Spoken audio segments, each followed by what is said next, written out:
Bonjour, je te retrouve avec beaucoup de plaisir encore aujourd'hui, afin qu'ensemble nous puissions avancer et grandir dans la connaissance de la vérité. J'ai abordé en passant la circoncision et hier nous avons vu ce que Paul déclara. Je t'ai expliqué que il n'a pas remis en question la circoncision. Mais quand il dit que la circoncision n'est rien, mais il a dit en conclusion de son propos que l'observation des commandements, c'est tout. En clair, il aurait pu faire plus simple en disant l'important c'est d'aimer Dieu. Car si on se fait circoncire sans aimer Dieu et respecter sa volonté, ça ne sert à rien. Il aurait pu le faire plus simple, mais il a fait avec ce qu'il a. Aujourd'hui, nous verrons un autre thème, un nouveau, la crainte. Juste avant, prions. Notre Seigneur et notre Dieu, juste avant d'aborder ce sujet, la crainte, merci de nous aider à grandir en toi et fais-nous du bien. Assiste-nous dans tous les domaines de la vie et que nous soyons toujours à l'ombre du Tout-Puissant. Tandis que nous ouvrons la parole, que le Saint-Esprit continue de nous éclairer, nous conduire à toi, nous t'en prions. Au nom de Jésus pour ta gloire éternelle. Amen. Juste avant de voir la crainte, nous allons lire un passage de Pierre, que certains appellent Saint-Pierre. Oui, on peut l'appeler Saint-Pierre, comme aussi on peut m'appeler Saint-Jean-Claude aussi, oui. Attention, mais qu'est-ce qu'un saint? Écrit dans le cahier, Apocalypse 14, verset 12, d'accord? Puis on verra ça une prochaine fois. Juste pour la question de saint. Alors Pierre, il a marché avec Jésus. Il a un langage simple. C'était un pécheur. Et il a eu l'occasion d'échanger avec Paul. Il a entendu parler des écrits de Paul. Il a lu des écrits de Paul. Et au risque de me répéter, ces audios sont réalisés spécialement pour des personnes qui ne connaissent pas encore bien la Bible et qui veulent savoir comment la comprendre et ce qu'elle doit faire. Donc ces personnes sont des privilégiés. Cet enseignement est adapté pour elles, mais il est aussi pour celles et ceux qui ont des Bibles depuis des années et qui ne comprennent pas grand-chose. Alors quand tu arriveras sur les écrits de Paul, Galates, Philippiens, Corinthiens, Éphésiens, Colossiens, Hébreux et compagnie, n'oublie pas cette parole que Saint Pierre déclara dans le livre de 2 Pierre, chapitre 3, versets 13 à 16. Que dit-il, Pierre? Mais nous attendons, selon sa promesse, de nouveaux cieux et une nouvelle terre où la justice habitera. C'est pourquoi, bien-aimés, en attendant ces choses, appliquez-vous à être trouvé par lui sans tache et irrépréhensible dans la paix. Croyez que la patience de notre Seigneur est votre salut, comme notre bien-aimé frère Paul vous l'a aussi écrit, selon la sagesse qui lui a été donnée.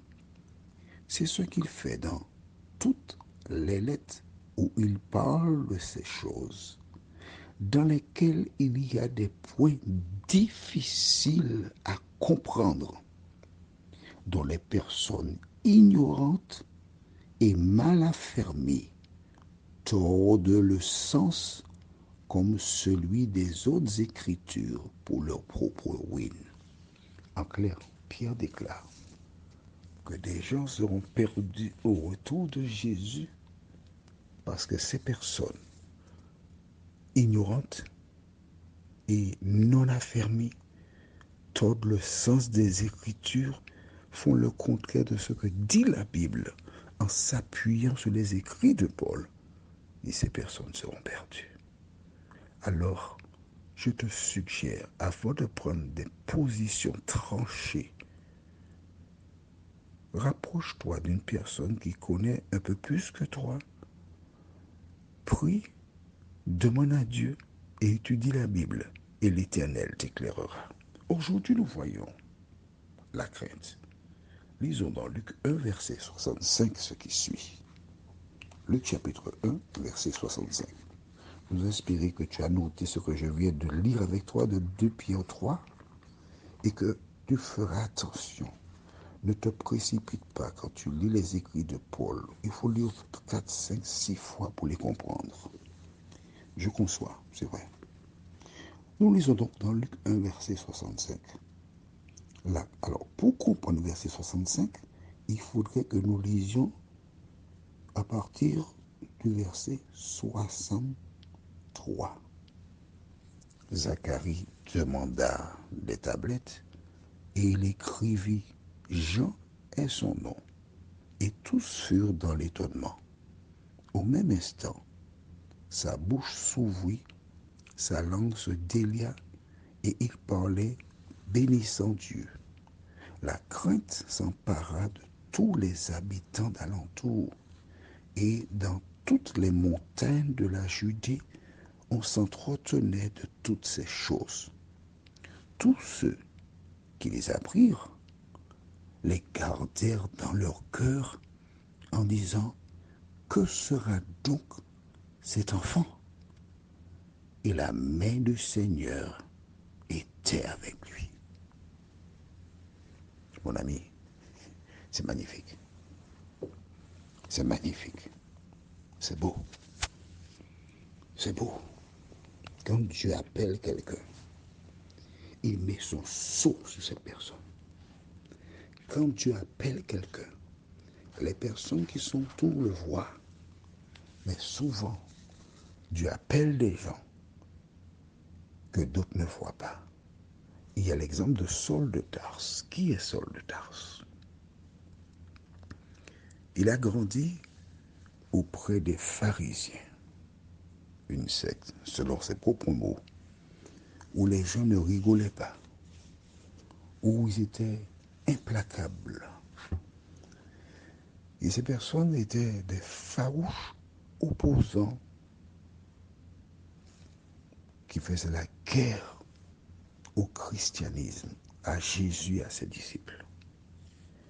Et Saul de Tarse, qui était un jeune ambitieux, il demanda un jour de l'aide pour aller chercher ceux de la nouvelle doctrine, les traîner pour qu'ils soient lapidés et mis à mort. Il était zélé. Mais Jésus l'arrêta sur la route de Damas. Il fut frappé de cécité. Et quand Dieu lui a dit, Saul, Saul, pourquoi me persécutes-tu? Il répondit, qui es-tu, Seigneur? Et la voix de répondre, je suis Jésus que tu persécutes. À ce moment, il marqua un temps d'arrêt. Il commença à faire le puzzle dans son cerveau. Et il répondit, Seigneur, que veux-tu que je fasse? Qu'attends-tu de moi? Et Saul de Tarse, qui mettait à mort les chrétiens, a commencé à prêcher le message des chrétiens.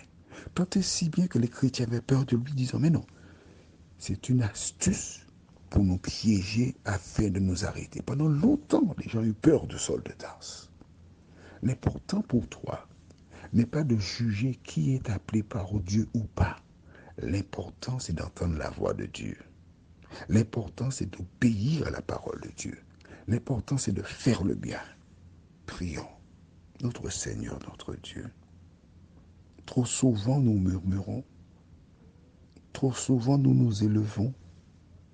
Trop souvent, nous faisons le mal. Mais c'est seulement en lisant la parole que nous pouvons découvrir, revoir notre copie, revoir notre fonctionnement et agir pour ta gloire et ton honneur. Continue, Seigneur, de nous faire du bien, de nous assister. Guide-nous au nom de Jésus pour ta gloire éternelle.